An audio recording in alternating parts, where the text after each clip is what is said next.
Hola, ¿qué tal? Bienvenidos a una nueva emisión de Historias Hoy y Ahora, un programa que, como siempre, intenta reflejar nuestra identidad como florenses. En la edición de hoy, en esta edición, vamos a repasar, vamos a recorrer y conocer la historia de los actores y a través de ellos, la historia del teatro local.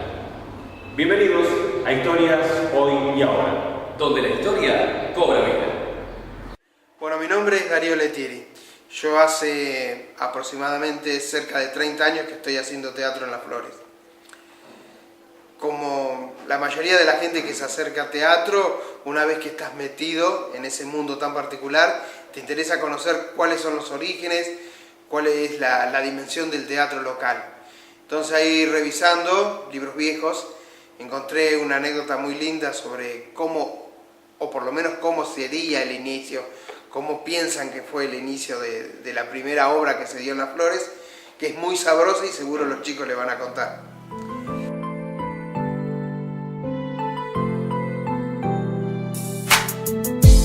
En 1895, donde actualmente está el Teatro Español, funcionaba el primitivo teatro con capacidad para 350 personas, edificado sobre una superficie de 10 metros de frente por 14 de fondo y que era propiedad de Francisco Fiore. Sin embargo, no fue esta la primera sala de teatro con la que contó Las Flores, pero sí el primer edificio construido con ese motivo.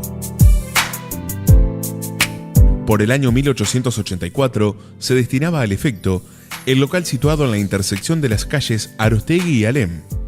Este edificio fue construido para destinarlo a hotel, aprovechando su proximidad a la antigua estación de ferrocarril, pero quedó sin llegar a ese cometido.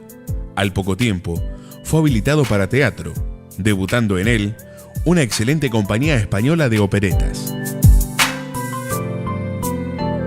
En realidad, esa compañía vino por pura casualidad, ya que el empresario le ordenó al secretario que despachase decorados y demás elementos a Dolores, y este se equivocó de destino, enviando todo a la ciudad de Las Flores. Irreparable ya el error, hubo que promocionar a esa compañía en una población que la desconocía. Llegaron los cómicos y grande fue la desesperación y frustración cuando se enteraron que no existía ningún teatro. Mientras tanto, el vecindario estaba muy interesado en los artistas y fue así que le facilitaron aquel edificio donde un decorador dispuso arpilleras, trastos, cajones y latas para decorar la sala. Llegó la noche del debut y fue todo un éxito que se prolongó durante 2 meses. Allá hace como 20 años, más o menos, por sugerencia de integrantes de la comedia, con otro grupo de integrantes, comenzamos a hacer una semblanza de cuál fue el derroteo del teatro florense, de los grupos que hubo, y nos encontramos que a través del tiempo, durante todo el siglo XX, siempre hubo algún grupo de teatro llevando sus obras a escena, principalmente en el teatro español. La prueba más contundente es la existencia del teatro español. Si no hubiera una actividad teatral, digamos, de importancia local, no se hubiera construido el teatro. 1900 trajo consigo vivos aires para la cultura en general y para el teatro en particular. En Capital proliferan las salas, afianzándose poco a poco el Teatro Nacional a través de los sainetes enriquecidos por la corriente inmigratoria. Las Flores no permanece indiferente. Al antiguo Teatro Español se suman 2 nuevas salas de espectáculos: el Cine Bar Apolo, ubicado en la esquina norte de San Martín y Hipólito Yrigoyen, y el Cine Novedades. Además de las esporádicas presentaciones de compañías capitalinas, comienza a formarse un movimiento teatral propio. Esto sucedió en las reuniones culturales, que miembros de distinguidas familias florenses mantenían al caer el sol, donde debatían nuevas ideas políticas, escuchaban las últimas grabaciones fonográficas y hablaban de teatro. A mí me parece que el teatro en sí es el acto de magia más perfecto que existe, donde gente que sabe quién sos vos, que te conoce, que te ve todos los días, acepta que por 1 hora y media vos seas una persona totalmente diferente, que vivas en un mundo totalmente diferente, que tengas una experiencia de vida totalmente diferente y que el que lo está viendo acepta creerlo. Si la obra sale más o menos bien y lográs transportar a la persona en el tiempo, en el espacio y en las situaciones, se logra el acto de magia perfecto.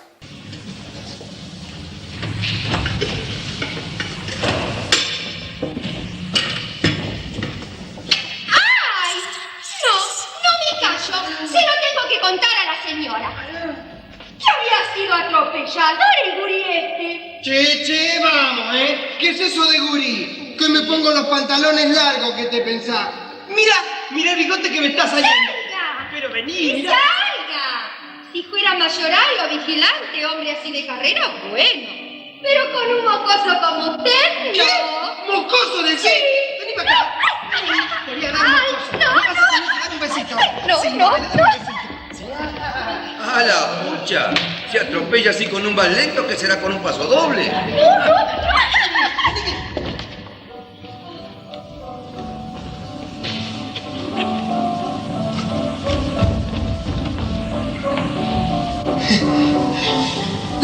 No,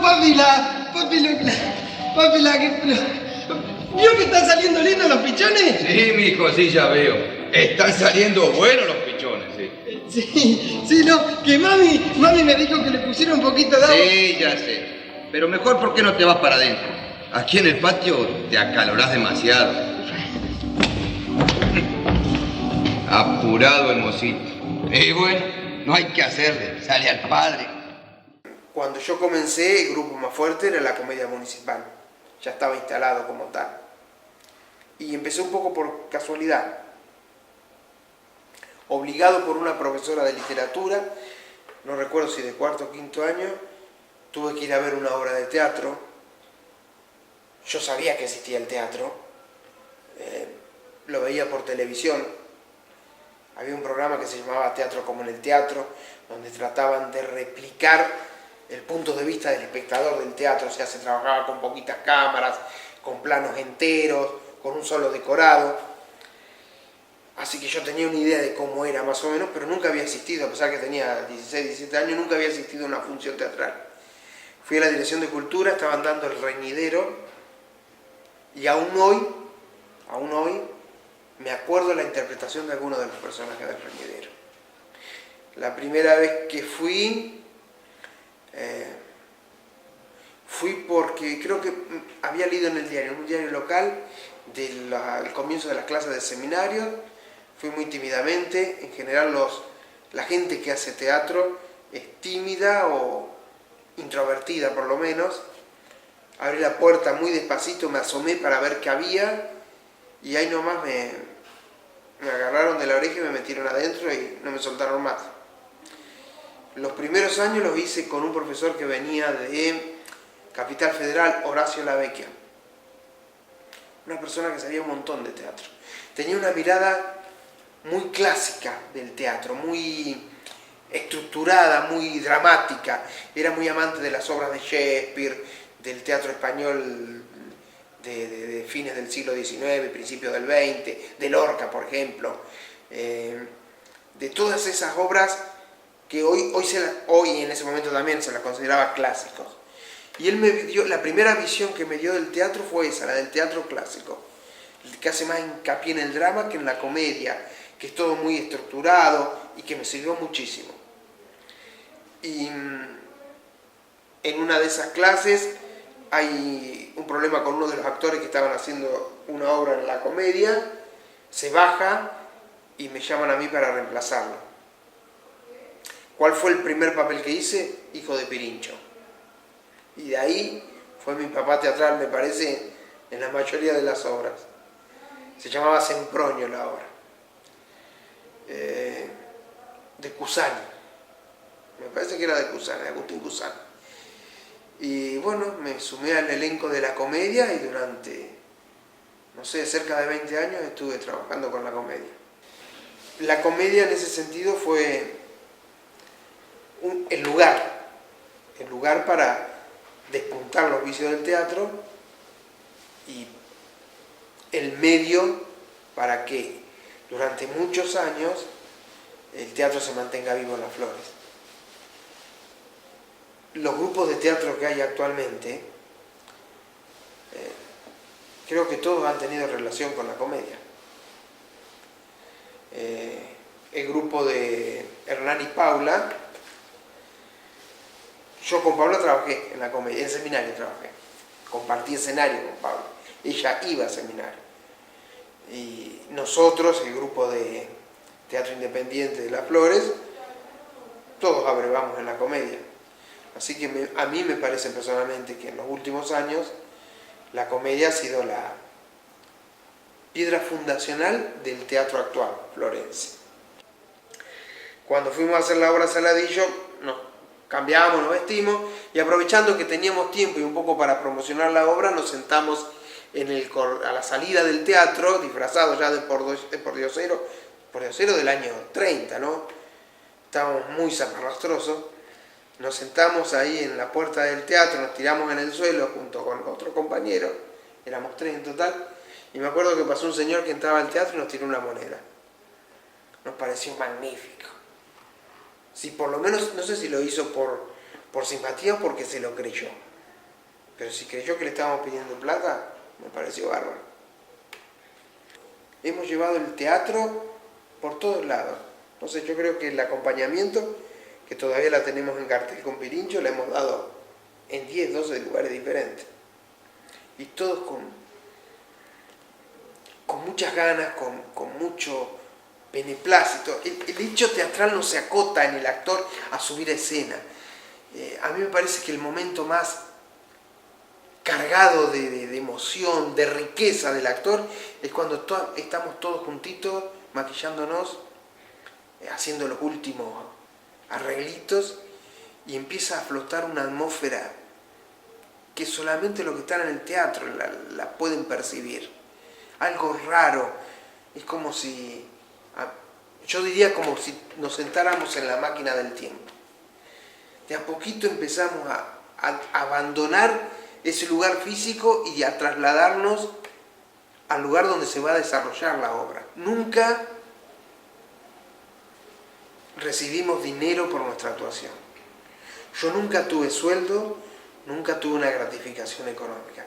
Siempre lo hicimos por el aplauso, nada más. Todo el dinero que el TILF recogió fue dejado a las diferentes instituciones. Tuvimos un paso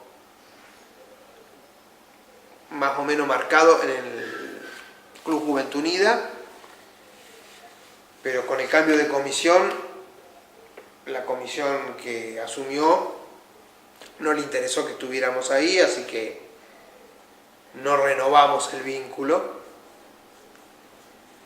Y eso lo lamento porque era un buen lugar para el emplazamiento de un nuevo polo teatral y porque habíamos hecho mucho esfuerzo en arreglar y mantener un club que estaba en un estado malo, y acompañamos a la comisión de ese momento que hizo un gran esfuerzo para levantarlo y para reabrirlo. Y es un poco yo particularmente, yo lo siento como que fue un esfuerzo en vano porque se ha perdido un poco. Con la recaudación de la última obra se compró la totalidad de la madera para cambiar el piso del escenario. El escenario que ahora tiene Club Juventud Unida lo pagamos con nuestro trabajo. Nadie lo reconoció. No sé si es importante que lo reconozcan, pero sí es importante que la gente lo sepa. Yo agradezco al teatro que básicamente el haber conocido tanta gente maravillosa, tanta gente buena. Algunos nos acompañan todavía, otros no, se fueron de gira. Me he divertido muchísimo, he pasado noches esplendorosas con la gente del teatro. Es una comunión, hay gente que profesa los mismos gustos que uno, así que yo supongo que cualquier persona que está con un grupo, qué sé yo, que va a jugar a las bochas o el que va a hacer, no sé, al adeltismo, o está en un grupo de teatro que está con sus pares, debe sentir lo mismo. Uno le siente que es único, pero seguro que no, que es común a todos los grupos. Pero tuve la oportunidad de conocer gente maravillosa y de aprender de aprender que el teatro, al igual que un reloj que uno ve los numeritos de afuera, la esfera, la pinta que tiene afuera, hasta la pieza más significante, más pequeña, es fundamental para que todo funcione bien. El teatro en el teatro aprende uno a ser contrario a lo que parece, a ser humilde. Uno no se tiene que creer que porque tiene un papel que es un poco más largo, es el centro de la obra. Hasta los actores que están la obra entera sobre el escenario hablando, necesitan del que entra solamente a decir, Señor, la mesa está servida. Entonces, si uno no se lo cree y se da cuenta de eso, no hay forma de no ser feliz en el teatro. Un recorrido, un recorte histórico por la historia justamente de nuestro teatro. A la vuelta de la pausa, más testimonios, más sensaciones, historias hoy y ahora.